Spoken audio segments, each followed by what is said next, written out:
9 गुरुवारच्या व्रताची ही कथा ऐकाल तर स्वामींची कृपा तुमच्यावर कायम राहील. श्री स्वामी समर्थ व्रत कथा. पोथीला अष्टगंध, फूल, हळदी कुंकू, तुळशीपत्र अर्पण करून धूप, दीप, अगरबत्ती दाखवून पोथीला नमस्कार करावा. त्यानंतर श्री गणेशाय नमः, श्री गुरु स्वामी समर्थाय नमः असे स्मरण करून व्रतकथेला सुरुवात करावी. मित्रांनो, पोथीमधील व्रतकथा काही अशी आहे. मायानगरी मुंबईमध्ये पत्नी घरकाम व पती मोलमजुरी करणारे एक गरीब परंतु तत्वशील दाम्पत्य आयुष्यभर काबाड कष्ट करून अत्यंत हलाखीचे जीवन व्यतीत करत असताना त्यांनी आपल्या एकुलत्या एक पुत्राचे पालन पोषण करून त्याला शिक्षण दिले. मुलाचे शिक्षण झाल्यानंतर मुलगा नोकरी करेल आणि आपल्या आर्थिक परिस्थितीमध्ये सुधारणा होऊन उतरत्या वयामध्ये सुखाचे दिवस आपल्या जीवनात येतील अशी त्यांना अपेक्षा होती. परंतु नियतीच्या मनात काहीतरी वेगळेच होते. शिक्षण पूर्ण होताच मुलाला खाजगी कंपनीमध्ये नोकरी लागली खरी, परंतु वाईट प्रभावाने मुलाला वाईट सवयी, वाईट छंद, वाईट व्यसन लागून तो पूर्णपणे व्यसनाधीन झाला. मुलाची अशा प्रकारची व्यथा बघून जीवनाचा अंत करावा असा विचार त्या आईवडिलांच्या मनामध्ये वारंवार येत होता. त्यांची ईश्वरावर पूर्णपणे श्रद्धा होती. ईश्वर आपल्याला एक ना एक दिवस सुखाचे दिवस दाखवील अशी त्यांना आशा होती. म्हणून ते दाम्पत्य वेगवेगळे व्रतवैकल्य करू लागले. याचे फळ म्हणून मुलाच्या वागणुकीत फरक पडला. पण पूर्वीच्या कर्जाचा बोजामुळे घरामध्ये लक्ष्मी ही टिकेनाशी झाली. कर्ज फेडता फेडता नाकी नऊ येऊ लागले. घरही गहाण पडले होते. म्हणतात ना, नरक यातना भोगताना जेवढे दुःख होत नाही त्यापेक्षा कितीतरी पटीने दारिद्र्याचे जीवन जगत असताना दुःख व यातना आपल्याला होत असतात. अशा दारिद्र्यावस्थेतही त्यांनी मुलाच्या विवाहाचा विचार केला. कारण विवाहानंतर सुनेच्या पायगुणाने तरी आमचे भाग्य उजळेल अशी त्यांना शेवटची आशा होती. मुलाचा विवाह झाला. सून घरामध्ये आली. परंतु नव्याची नवलाई याप्रमाणे काही दिवस गेले आणि काही दिवसांनी सुनेने आपले खरे रूप व खरे रंग प्रकट केले. सासू सुनेची कडाक्याची भांडणे, कलह, सर्वांची दुभंगलेली मने, त्यामध्ये आजारपण, दुःख, दारिद्र्य, कर्ज, उपासमार, चिंता यांनी जीवन व्याकुळ होऊ लागले. एके दिवशी त्या काम करत असलेल्या घरामध्ये धर्मस्व परमपूज्य देवेंद्र गुरुजी यांनी लिहिलेली सुखी संसाराचे रहस्य, सुखी जीवनाची गुरुकिल्ली, यशस्वी जीवनाचे अनमोल रहस्य अशी बरीचशी पुस्तके त्यांना पाहायला मिळाली. त्यांनी मालकिणीकडे एक पुस्तक वाचायला घेऊ का असे विचारले.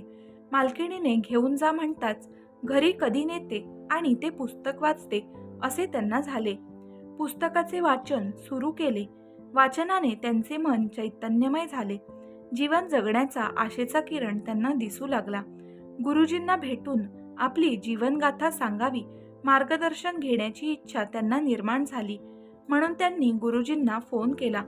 त्यांनी गुरुवारी भेटायला या असे सुद्धा सांगितले.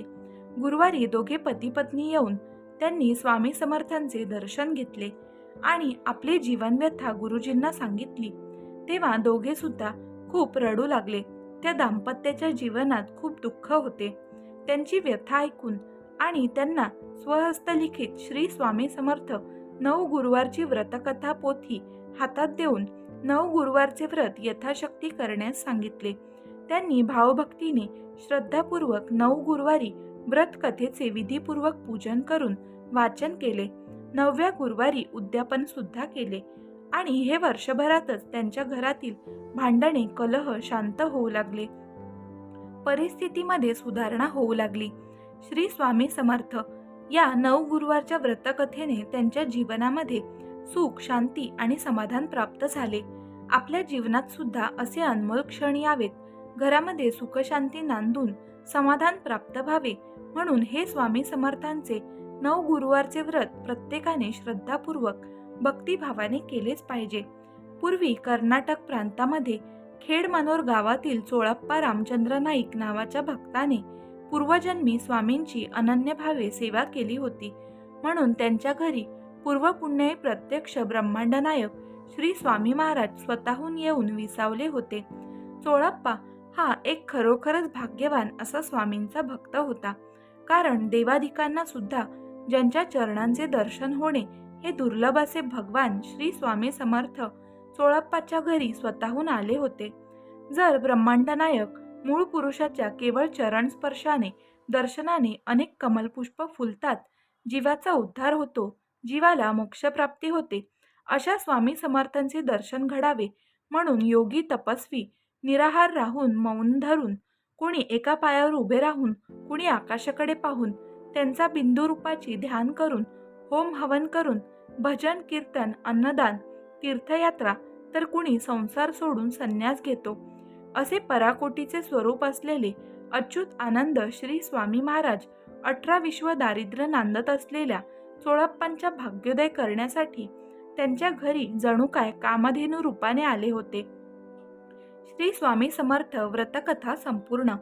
तर मित्रांनो, ही आहे 9 गुरुवारच्या व्रताची व्रतकथा. आपण जर हे स्वामी समर्थांचे 9 गुरुवारचे व्रत केले तर आपला सुद्धा भाग्योदय होईल. आपले सुद्धा जीवन जे आहे ते बदलून जाईल. आपल्या सुद्धा जीवनामध्ये आशा निर्माण होतील. आपल्याला शांती लाभेल, समाधान लाभेल. आपल्या घरामध्ये समृद्धी येईल. भांडण, चिंता, व्यर्थामध्ये जे आपण करत बसतो ते सगळं काही नाहीसं होईल आणि स्वामींचा आशीर्वाद आपल्यावर व आपल्या कुटुंबावर सदैव राहील.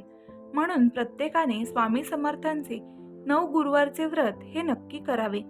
हा व्हिडिओ जर तुम्हाला आवडला असेल तर व्हिडिओला लाईक करा व इतर स्वामी भक्तांबरोबर जरूर शेअर करा. त्याचप्रमाणे तुम्ही आपल्या कथामंथन या चॅनलवर जर नवीन असाल तर लगेचच चॅनलला सबस्क्राईब करून टाका आणि बेल आयकॉनवर क्लिक करा, जेणेकरून नवीन कोणता व्हिडिओ आपल्या चॅनलवर येईल तेव्हा त्याची माहिती सर्वात आधी तुम्हाला मिळेल. आता आपण भेटूया पुढच्या व्हिडिओमध्ये. हा व्हिडिओ शेवटपर्यंत पाहिल्याबद्दल तुमचे मनापासून खूप खूप आभार. धन्यवाद.